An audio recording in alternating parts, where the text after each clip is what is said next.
తమ్ముడా, ఎంత బిజీ ఉన్నా సరే దేవుడికి ఇచ్చే టైం దేవుడికి నాయన, దేవుడికి ఇచ్చే ఘనత దేవుడికి నాయన, దేవుడికి ఇచ్చే మహిమ దేవుడికి నాయన, దేవుడికి ఇచ్చే విలువ దేవుడికి ఇవ్వు నాయన.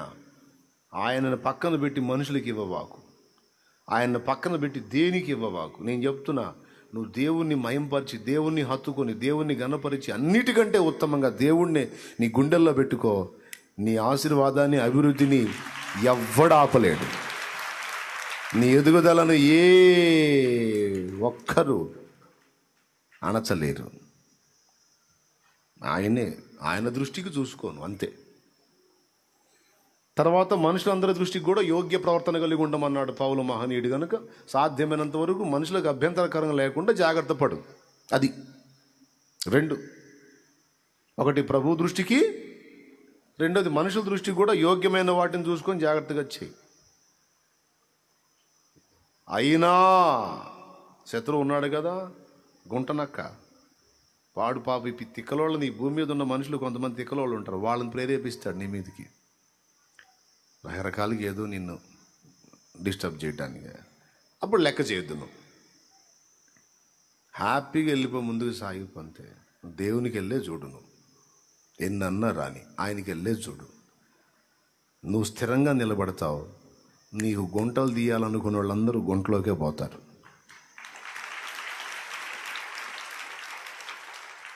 పోవాలని కోరుకోట్లా, మరి వాడు ఆకుండా పోయే పరిస్థితిలో ఉంటే మనం ఏం చేద్దాం? నీ గుంటలు తవ్వాలనుకున్నోడల్లా సామెతల్లో ఉంది కదా, తాను త్రవ్విన గుంటలో తానే పడును. దేవునికి మహిమ. ఇప్పుడు దానియేలు ఏదో తిప్పలు పడుతున్నాడు, అయిపోయింది. అట్ట వదిలేస్తే బాగుండేది. కుళ్ళుబోతు బుద్ధితో ఏం చేశారు? అతన్ని కదిలిచ్చారా? ఇప్పుడు ఆ ఇంటికి నిప్పు పెడదాం అనుకున్నారు. చిత్రం ఏం జరిగిందంటే, నిప్పు ఆ ఇంటి మీద వేస్తే దేవుడు గాలి పక్కనున్న మీ ఇళ్ళకి తిప్పాడు, వేసిన వాళ్ళ ఇళ్ళకి తిప్పాడు. మరి గాలి ఆయన చేతిలో ఉంటుంది, ఎంత చాకిరి. ఈ నిప్పు వేశారు, ఎగిరి పక్కన మాకెళ్ళి గాలి రాదులే అనుకున్నారు, అది అటు వచ్చి పడ్డది. ఎవరింటి మీద నిప్పు పడ్డదో ఆ ఇంటి మెలకువ ఇచ్చాడు. లేచి చూసుకొని ప్రశాంతంగా ఆర్పుకొని మళ్ళీ ఇంట్లో పోయి నిద్రపోతున్నాడు. ఈ నిప్పు రవ్వలేసి వేసిన వాళ్ళ కొంపల మీద పడ్డ, మొత్తం స్మాష్ అన్నట్టు లేదు. ఇక్కడ దానియేలు జోలికి పోకపోతే వాళ్ళ ఫ్యామిలీస్ ప్రశాంతంగా ఉండేవాళ్ళు. అవునా? దీనుడని, నోరు లేనోడని, పద్ధతి గలవాడని, వినయశీలని, అంత తేలిగ్గా స్పందించడని, భక్తిపరుడని, ఈయన్ని బాధ పెట్టినా ఇబ్బంది లేదు, వీడు కదలడని కదిలిచ్చారు. ఇప్పుడు దానియేలు ఏం చేస్తున్నాడు? దానియేలు ఏం చేయట్లేదు, ప్రార్థన చేస్తాడు. ఏం చేస్తాడు? కొడతాడా, తిడతాడా? కర్ల కత్తులు తీసుకొని వెంట పడతాడేంది? ఏందో ప్రభా ఏదో అంట చూసుకోనైనా, నాకు ఘనత లేవు, అవమానాలు లేవు ప్రభా. నా ఘనత, నా ఆనందం, నా అతిశయం, నా కిరీటం, నా మహిమ, నా సంతోషం అంతా నువ్వేనని ఈ పిచ్చి గుంపుకు తెలియదయ్యా. హల్లెలూయా. వీళ్ళకి తెలియచావదు ప్రభా.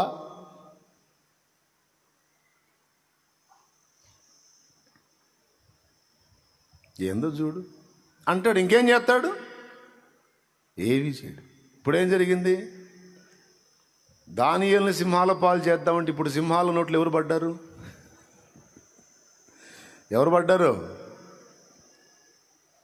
ఇంకా వదులుతాయా? బ్రదర్ మీరేనా దానియేలు లేచింది?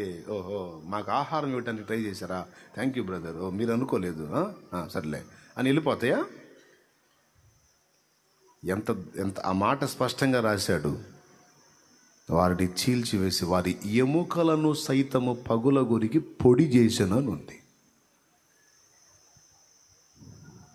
దేవుని భక్తులతో పెట్టుకుంటే, దేవుని సేవించే వారితో పెట్టుకుంటే వాడు ఒకడితో పోదది. అది బిడ్డ తరం కొట్టింది.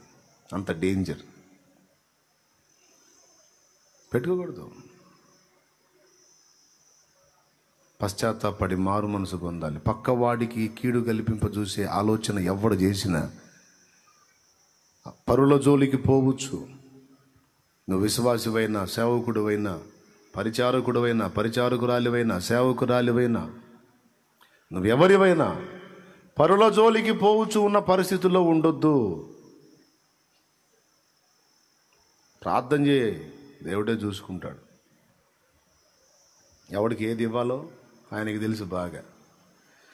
కదిలిస్తే కదిలించని, నిన్ను ఏడిపిస్తే ఏడిపించని, బాధ పెడితే బాధ పెట్టని. ఎందుకు ఏడుతావు, ఎందుకు బాధపడతావు? నవ్వుకుంటా ఆనందంగా సాగిపో. ఎందుకంటే ఎవరు ఏది కదిలించినా, ఎవరు ఏ అవమానాలు తెచ్చినా, ఇప్పుడు షిమి అనేవాడు దావీదుకు అవమానపరిచాడు. దావీదు ఏమన్నాడు? మళ్ళా నాకు సింహాసనం ఖాయం రా అన్నాడు. బుద్ధి తక్కువ పనులు చేసి ఆ స్థాయిని పోగొట్టుకున్నాను, వీడి దెబ్బకి మళ్ళా వచ్చిద్దిరా నాకు అన్నాడు. నిజంగానే కొద్ది రోజులకు వచ్చింది. అవమానం అనేది అవమానం రూపంలో ఉన్న ఆశీర్వాదం మనకి. నేను అందుకే చెప్పా, రోమాపత్రిక 8:28 ఎప్పుడు మర్చిపోకూడదు. ఒక్కటే చూసుకో, నువ్వు దేవుణ్ణి ప్రేమిస్తున్నావా లేదో చూసుకో. స్తోత్రం. తమ్ముడా, నువ్వు గుండెల నిండా నా ప్రభువుని ప్రేమిస్తున్నావా లేదో ఒక్కటి చూసుకో. నువ్వు అంతే. ఏదన్నా రాని, అది అడితిరిగి అడితిరిగి ఎన్ని మెలికలన్నా తిరగని, అది నీకే అనుకూలంగా మారిపోయింది. నీకే ప్లస్ అయితే ప్రయోజనకరం అయిపోయింది అది.